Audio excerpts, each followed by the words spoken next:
people who learn Spanish in the Dominican Republic will obviously speak it very differently from someone who learned it in Argentina versus someone who learned it in Mexico. So I think having those diversity of backgrounds and perspectives gives a lot of life to learning the language.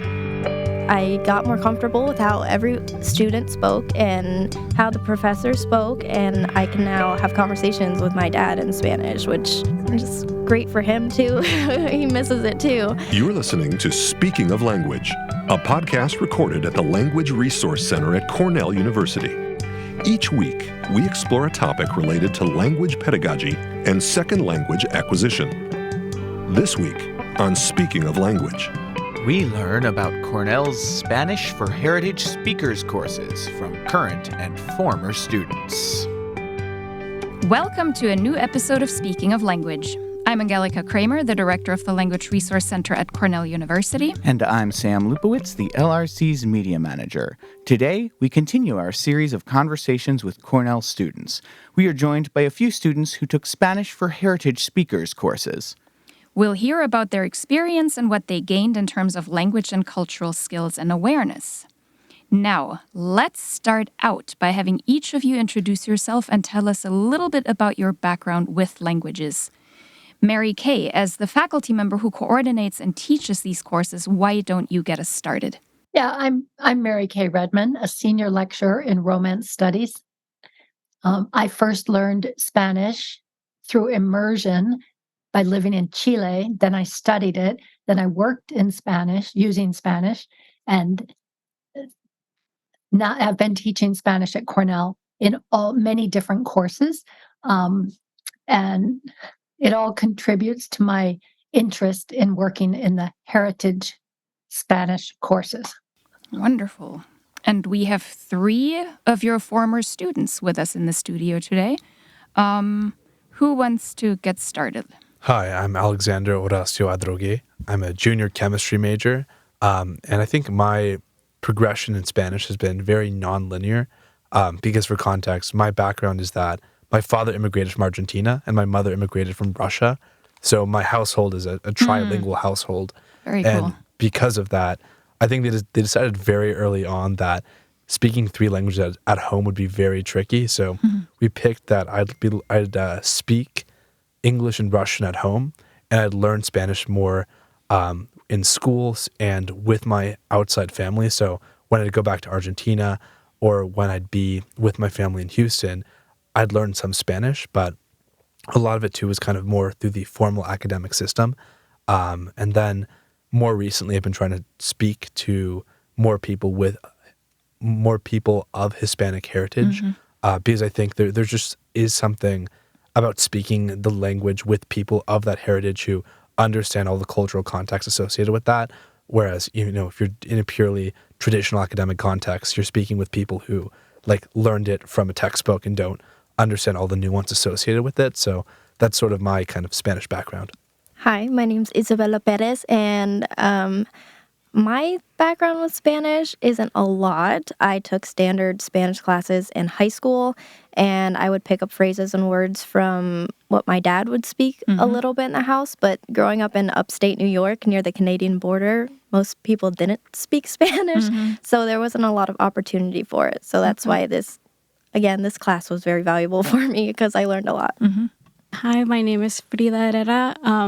I'm a sophomore here at Cornell, and my background with Spanish is that I am from Los Angeles, and I lived in South Los Angeles, so it was very Spanish speaking. I was always surrounded by Spanish.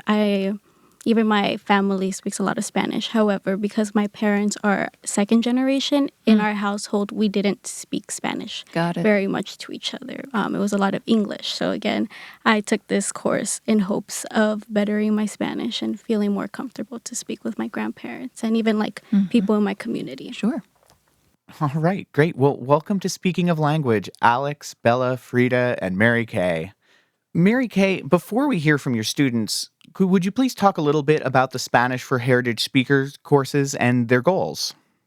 Yeah, the Spanish for Heritage Speakers course has existed at Cornell for 25 or 30 years, and we always were able to offer 1 or perhaps 2 courses a year. And in the past 2 years, we've upped that number. So now we have 6 courses a year, and we have 2 levels. So that's new. We have hundreds of heritage speakers at Cornell, and there's a wide range of skill and need. So we're trying to invite and encourage many students from all the different colleges not to take Spanish as a requirement, but to take it for personal enrichment, family enrichment, or for their professional goals. The courses do fulfill the language requirement. The 2000 level course fills the requirement for arts and sciences, but you can also just take it. We have many students. I have students from ILR, from the College of Engineering, from CALS. So anyone is welcome to take the classes. That's great. So we'll hand it over to the former students here. Why did you guys take a Spanish for Heritage Speakers course? I think some of you have already hinted a little bit at that, but can you expand a little bit more on that? Yeah, I think one thing for me is that I realized pretty early on that Spanish is a very dynamic language. It isn't just, Spanish Castellano and like one very fixed kind of formalized language. I mean, there's different variants of it. People who learn Spanish in the Dominican Republic will obviously speak it very differently from someone who learned in Argentina versus someone who learned it in Mexico. So I think having those diversity of backgrounds and perspectives gives a lot of life to learning the language because you aren't just learning, verb tenses and adjectives and other grammatical structures. You're really learning how Spanish is used in different contexts, as well as different ideas and ways of expressing yourself with the language. Great. The reason that I took this course was partly due to, I guess, insecurity with like my level of Spanish, especially, again, being from a community that just speaks Spanish. Being of Latina, I was very embarrassed that my Spanish wasn't to par. Yeah. Which, looking back, it's a little silly, but I do think it was a great motivator to take action into doing something that connects me to my culture. For me, first of all, I tested into the class, so that helps. And again, growing up in a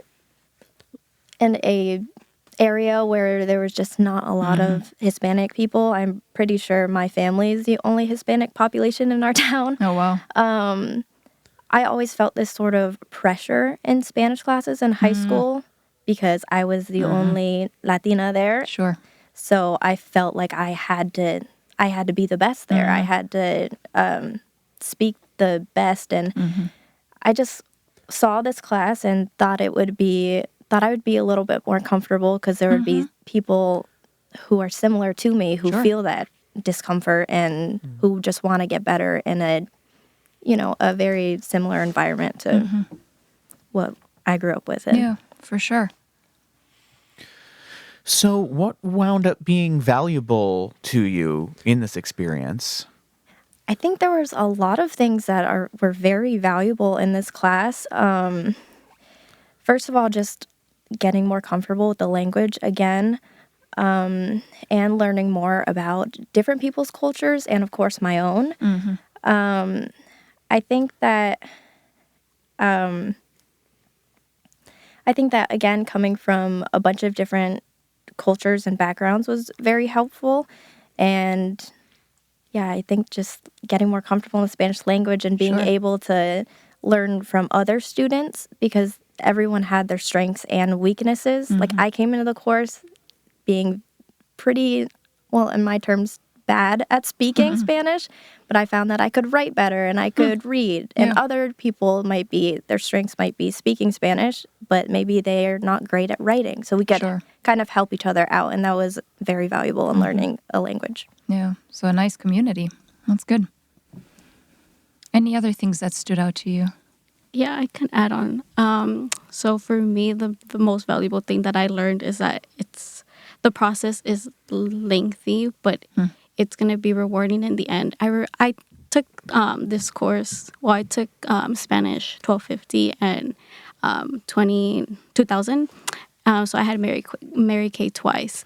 And I remember after my first semester, at the end, I remember Mary K like having a talk with us and saying how she understands that we might feel defeated right now, being that it's the end of the semester and we aren't up to par with what we thought we would be at.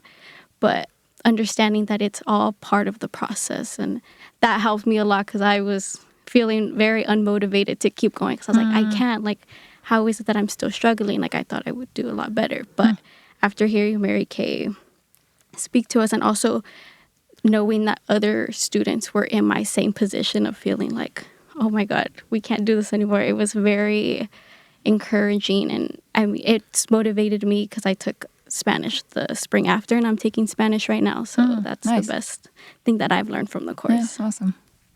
Yeah, to kind of build on what's previously been said, I think everyone being of a similar background, there's not really an expectation that one person who might be the only Latino in the group somehow has to perform better than everyone else just because, the assumption that, because you're this heritage, you have to be, perfect in the language. There's no expectation of that. And I found that very valuable, especially when there is some degree of vulnerability in learning and expressing yourself in a new language, or not a new language. Well, in any language. Yeah, or especially a language that you might not have the most comfort in, whether that's because you're, second gen or because you're multicultural and you spoke different languages in your household. I think that kind of sense of community is extraordinarily valuable in language learning. Yeah, wonderful. Was there anything unique about studying Spanish with a group of heritage speakers from different cultural backgrounds? I guess something unique for me was, I always talk about where I'm from, but being from Los Angeles, I was always surrounded by a certain type of Spanish speaker. I was always surrounded. I'm Mexican and Salvadorian, and my community is largely Mexican and Central American. So being in this course was very interesting because I interacted with people of different backgrounds in Latino America. So I had never met like Puerto Ricans, Colombians. Sure. It's very interesting because you would think LA is so diverse, but in retrospect, it's not. And so I think that was very unique. And also, again, seeing people also struggling with like what I'm struggling with. And there's nothing wrong with that, of course. But it makes you feel more comfortable to take more chances, to speak more in class. I'm kind of shy. I'm on the shyer side. So I was surprised that in Spanish, I loved speaking and I loved interacting. And even if I knew that I was messing up my words, I didn't care because I knew everyone understood where I was coming from. That helped out a lot. Sure. I think Frida and I's experiences growing up were very opposite and different, but for the same reasons, I think it was unique because I never met people from these backgrounds or these cultures, and I've never really talked to people or had a relationship with people that were from my same background too. I wasn't going to class with Mexican Americans. I wasn't in communication with any but my family, and rarely did we ever have the chance to go visit them in Texas.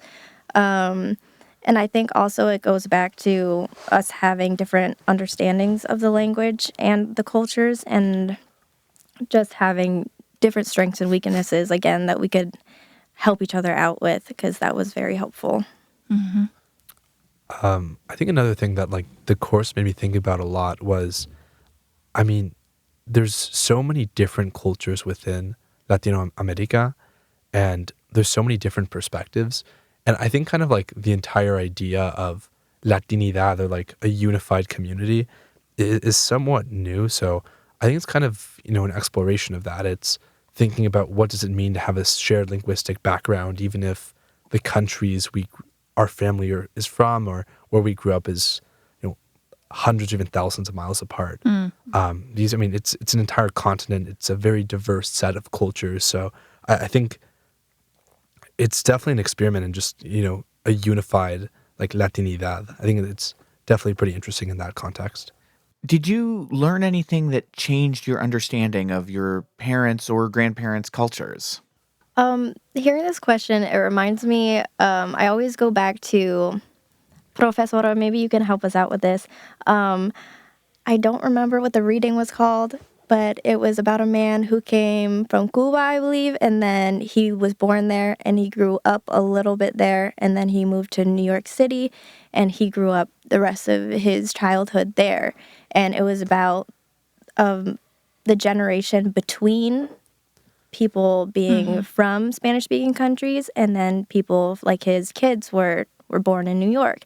And coming from a family of Mexican Americans, and my dad grew up in Mexico and in Brownsville, Texas, on the border of Mexico, and now he's lived over 20 years in New York. So I guess I've gotten that more understanding of that confusion that he may have, and about like where is home for him. And I think that's very important to somebody's culture and somebody's understanding of themselves. Actually, I remember that story, and I really enjoyed it. And there's a phrase from the story that I still don't forget.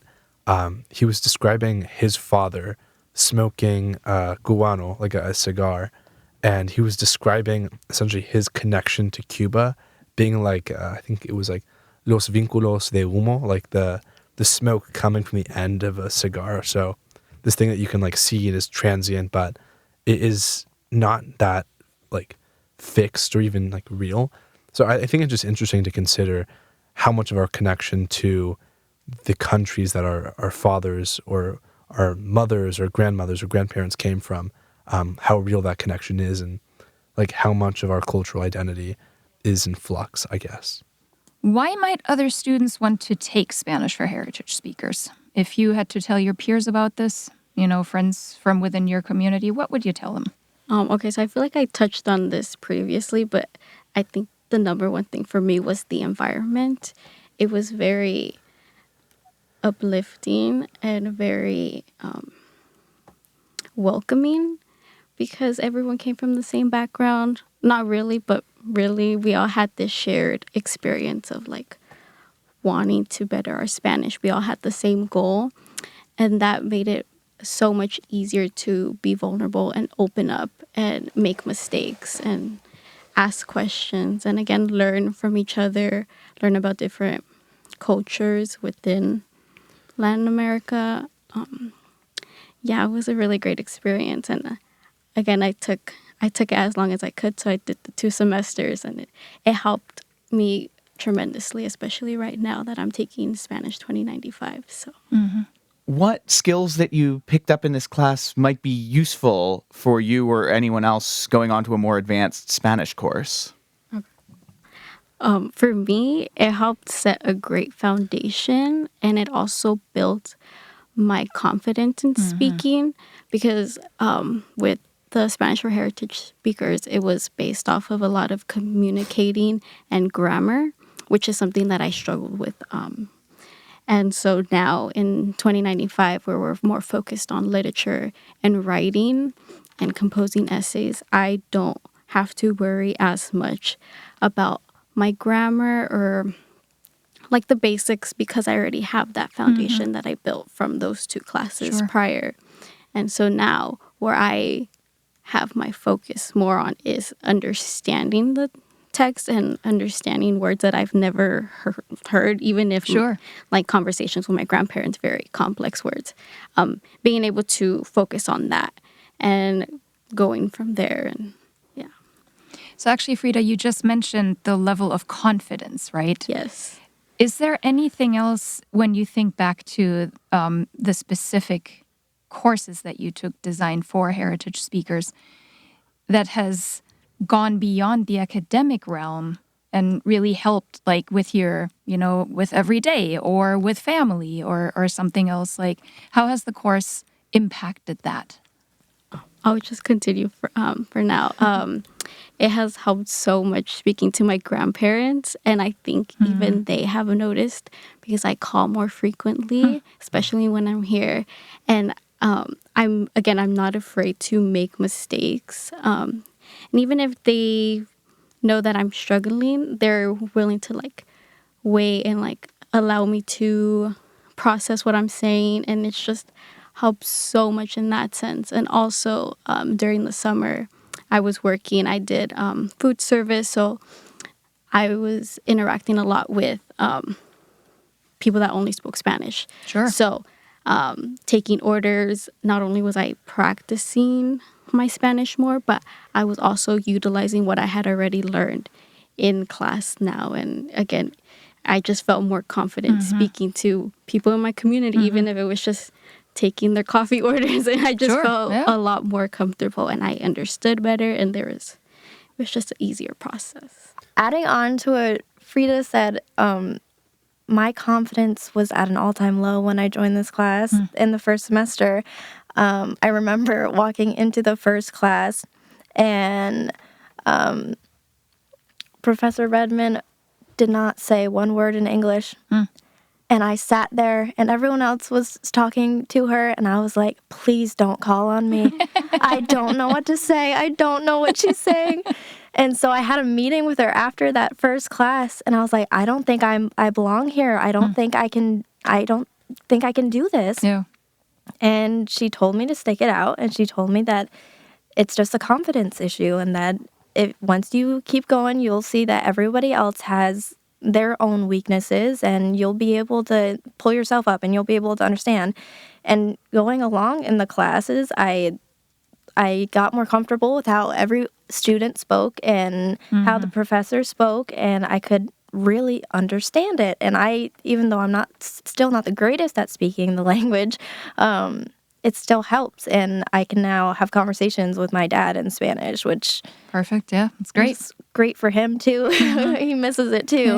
Yeah. But we went to Texas over Christmas again, and I was able to speak with my abuelita and all my tias, and it was really nice. And That gives me chills. very impactful.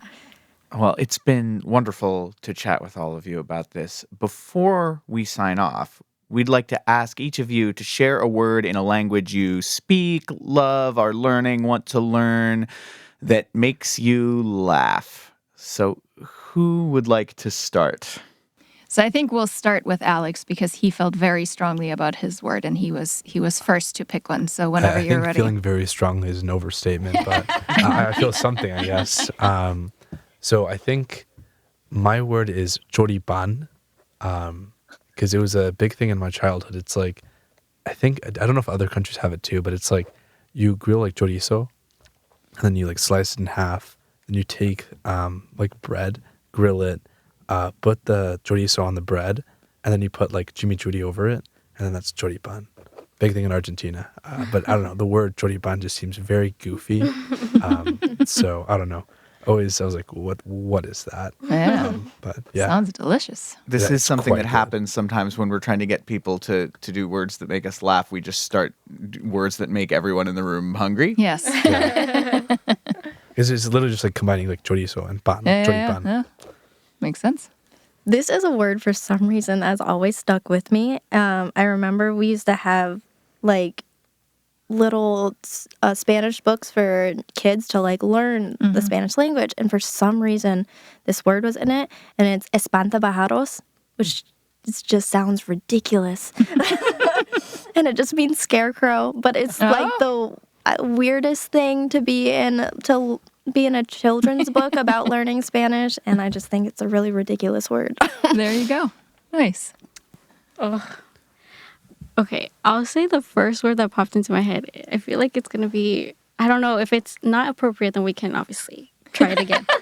But my word, and I feel like a lot of people are going to see this coming, my word is caca. I feel like even if you don't understand the language with context, you understand and it makes you laugh. It means poop. That's what it means. But It's actually the same in German. So. yeah, exactly. So I feel like that word just cracks me up. It's funny when little kids say it because it's just such a silly word, only because it's like too like repeating like syllables. Like I don't know, but again, if that word does not work, we could try something else. But that one just makes me laugh all the time. I think we're good on that one. We have no objections. Mary K, what word comes to mind for you? Yeah, a word I thought of is macanudo.